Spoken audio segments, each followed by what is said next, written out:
Are you a lonely, emotionally damaged male protagonist who's dating a quirky and mysterious girl? Does she have dyed hair or a unique style? Does she have an eccentric music taste or weird hobbies? Is she fun, bubbly, and always there to fix you when you're broken? Really? Congratulations! You may have found yourself a manic pixie dream girl.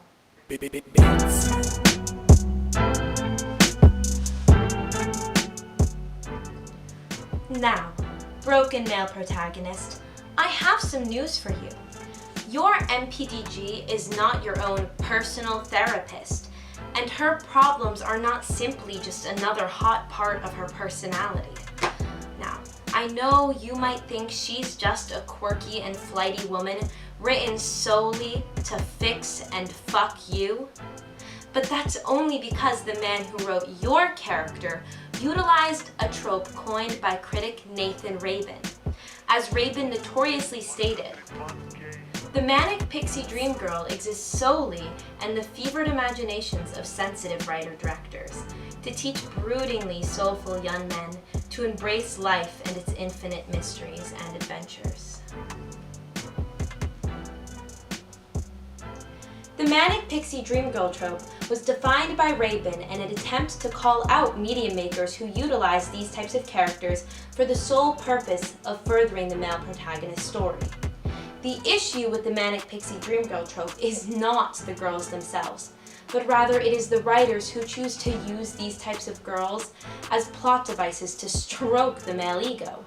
If anything, the character we should be pointing out as a problem is the broken male protagonist himself. Unsurprisingly, over the years, the term manic pixie dream girl has become less associated with the trope itself and has become more associated with the characters who are supposedly examples of MPDGs.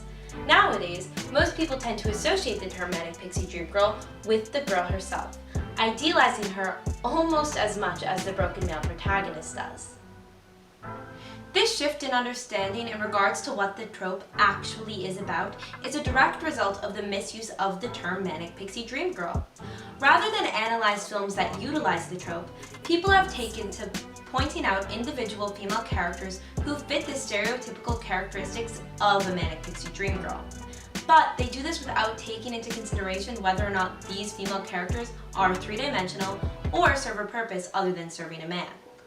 In fact, so many of the characters that are considered to be prime examples of manic pixie dream girls are anything but. Let's take a look.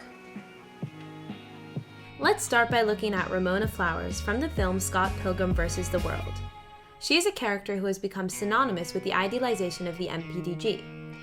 While she may have many outward character traits of an MPDG, throughout the film we learn about her past relationships, which gives us an excellent insight into her as a dynamic character.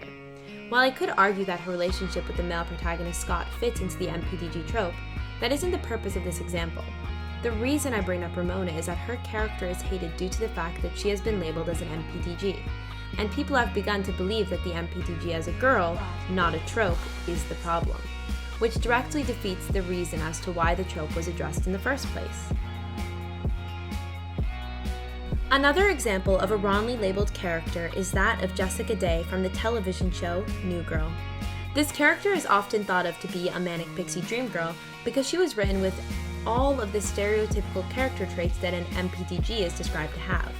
Except she is missing the most important part, the trope itself. Yes, Jess loves to help people, but she was not written to solely help a single broken man.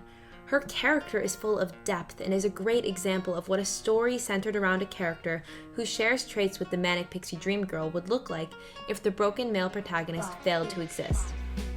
Unsurprisingly, those who label her as a manic pixie dream girl do not do it out of love, but rather out of annoyance. They find her character to be unrealistic and all around annoying due to the fact that she is supposedly an MPDG. The issue with this is that the male characters that surround her have very similar, quirky personalities. These men are just as eccentric as Jess, yet are praised for being entertaining characters instead of being knocked down for their uniqueness. This simply shows just how far removed the idea of the MPDG trope has become from the initial trope it was associated with. Finally, I would like to provide two of the most notorious examples of characters who are thought of to be Manic Pixie Dream Girls.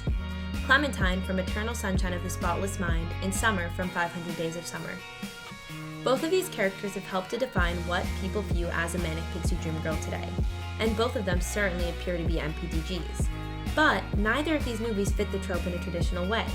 Yes, both characters play a role in helping to fix a man, but they have depth, and in some ways were written to deconstruct the concept of an MPDG.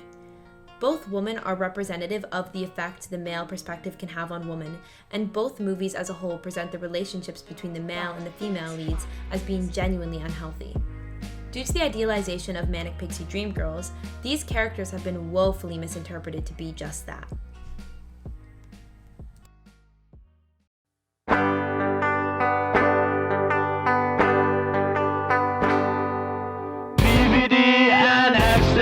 Conceited with low self-esteem. She's a teenage dream if you hate yourself. Bright-dyed hair and obnoxious clothes, thinks communism is the way to go. She's a whore, a dime a dozen Jezebel.